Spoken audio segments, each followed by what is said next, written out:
আচ্ছা, এই নির্বাচনকে কেন্দ্র করে আমাদের সকল শিল্পীরা এখানে একত্রিত হয়, এটা আসলে খুবই ভালো লাগে, একটা মিলন মেলার মতো। এবং সবাই একসাথে হয়েছি, সবার সাথে দেখা হয়েছে, ভালো লাগছে।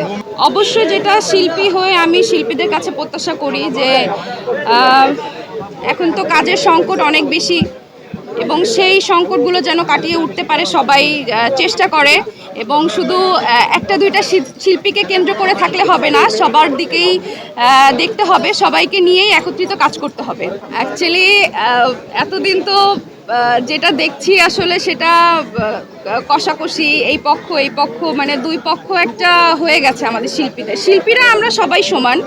আমি মনে করি যে আজকে একজন হারবে, একজন জিতবে, যেই হারুক আর যেই জিতুক না কেন সবাই কিন্তু আমরা শিল্পী।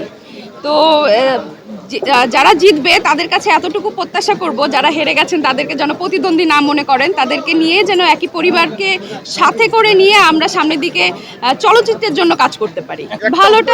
ভালোটা অ্যাকচুয়ালি সিনেমার সংখ্যা বাড়ানো এবং হলগুলো যেন আরও যত্নশীল হয়ে আরও হলের সংখ্যা বাড়ানো, শিল্পীরা একত্রিত হয়ে যেমন সরকারের কাছে আবেদন করা, এটা আমাদের সকল শিল্পীদেরই কাজ।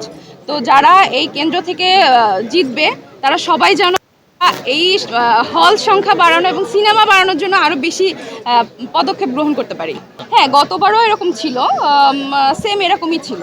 না, আমার কাছে তেমন মনে হয়নি। গতবার আমি যেরকম সিকিউরিটি পেয়েছি একদম গেট থেকে শুরু করে একদম কেন্দ্রে ঢোকা পর্যন্ত, আমি সেম এটাই দেখছি। এটার বাইরে এক্সট্রা সিকিউরিটি আমার কাছে মনে হচ্ছে না।